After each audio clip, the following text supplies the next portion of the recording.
Hey, what's the deal? Miss your boy Tag from Pro Wrestler Tag, you know what I mean?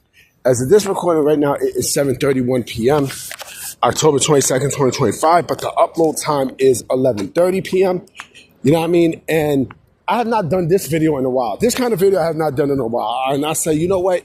Fuck it. Let me pull one up. You know what I mean? Because, there's no fucking news. Like, there's legit no news. Like, there is no news at all today. Like, it's just straight fucking boring. You know what I mean? The only thing that we heard was about, the whole thing with Paramount getting rejected over a second bid to buy WBD, right?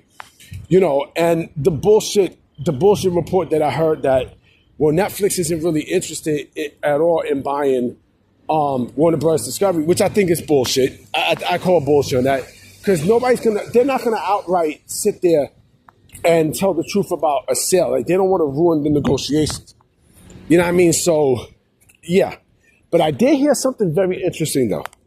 You know what I mean? Especially from Brian Alvarez, where he said, AEW needs to get their ratings, their ratings, up to a certain number, because if a sale happens and these ratings are down, then forget about it. They'll be going to another network. And look at the ratings now. Like, that's a lot of pressure to, for a company that will never put those kind of numbers. You know what I mean? Like, they will never see, past, 900 to a million ever again. Plain and simple. So they're done. You know what I mean? They're practically done. I want to talk, like I said, I have not done this series in a while. And the last video I did was on Billy Kidman with this series. Today I want to go talk about another guy who I definitely feel was clearly ahead of his time. And you know what? This man fit the 90s perfectly. You know what I'm saying? Kevin Nash was a guy to me that was like, he was the definition of cool, of 90s cool. You know what I'm saying? Like, he was very different from your typical big man. Like, him and Sid, to be honest, they almost got the same moveset, if you think about it. You know what I mean? Like, they're almost sort of the same wrestler. Almost. You know what I mean? With Sid was more of an intimidator. Kevin Nash was he had charisma. He could talk on the mic. You know what I mean? He wasn't the best wrestler because, mind you, he's fucking 7 foot. So when you're 7 foot, you're automatically limited, but you have power, right? And so with Nash, he was able to take advantage of his power, to fuck his opponents up, right? And the power bomb, the jackknife, you know what I mean? And then remember the snake eyes and such. If Sid had this, and Sid, I fucking love Sid. I think Sid is hands down one of my favorite wrestlers, period. Bar fucking none. Like, but the only thing that Sid lacked was charisma. And if Sid had the same, if he had a hybrid of the intimidation factor that he had along with the charisma that Kevin Nash had, I think hands down he would have been the greatest big man in pro wrestling history. Bar fucking none. But, Nash was a guy who, he changed that. He had swag and everything, right? When he was Big Daddy Cool Diesel. Right, you never really seen a pro wrestler, especially a tall pro wrestler like Kevin Nash, come off the way he did, in wrestling history, right? People can shit on his WWF title run all they want, but he had opponents. You know what I mean? He clearly had opponents that he was working with. You know what I mean? Like, especially 94, 95, he was working with some names.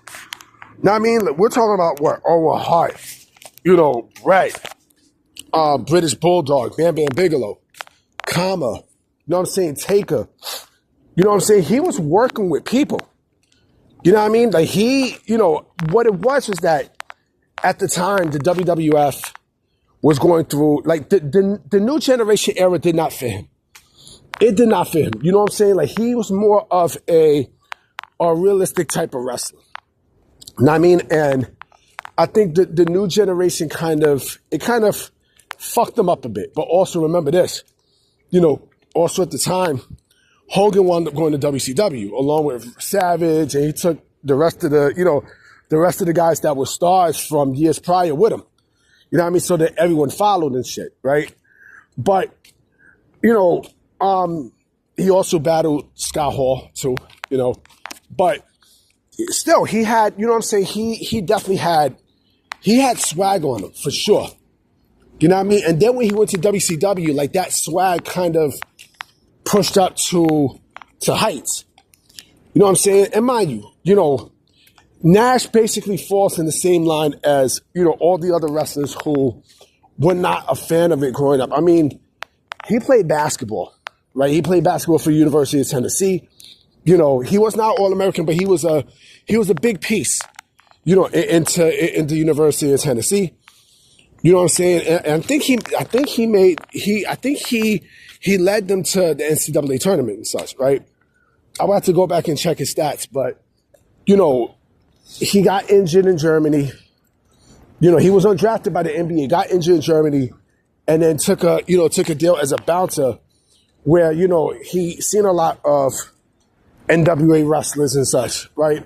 And mind, he was not a fan of the sport, but I guess just like anybody else, he knew about wrestling and such. He went there to make money, right? He was tall and he had a nice physique. You know what I'm saying? Fuck it. Let me go and make some easy money. Bam, there you go, right? So he falls in the same line as everybody else that was not a fan of it, period, right? But that's what makes wrestling great, right? So with Nash, he was a 4-time WCW champion, right? And so he really was not, he was not a boring wrestler. He really wasn't. He really wasn't. But I think, you know what it was also? The style of wrestling was changing in the United States. Once in 95, you started getting a little bit more of the smaller guys like Brett and Shawn, coming up with different moves that taller men couldn't perform. And then mind you, ECW came through with the cruiserweights, and they was doing shit that you never seen before in United States pro wrestling television. It kind of made the viewer in terms of, what I'm saying. It kind of made the viewer want to switch from a taller wrestler to a shorter wrestler, unless you had a gimmick that really, really, really stuck out. You know what I mean? And Kevin Nash, when he went to WCW, which was his second stint, remember, he was what? He was 2 different gimmicks in WCW before he made shift to WWF. He was Vinny Vegas, a fake-ass Italian from New York, right? And then he was Oz. Remember the Master Blaster? He was also the Master Blaster, right? In the NWA.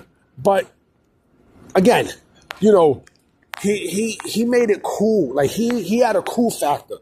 You know what I mean? Like, his WCW run, he showed his swag. I mean, he had a lot of swag. Like, he really showed his true character.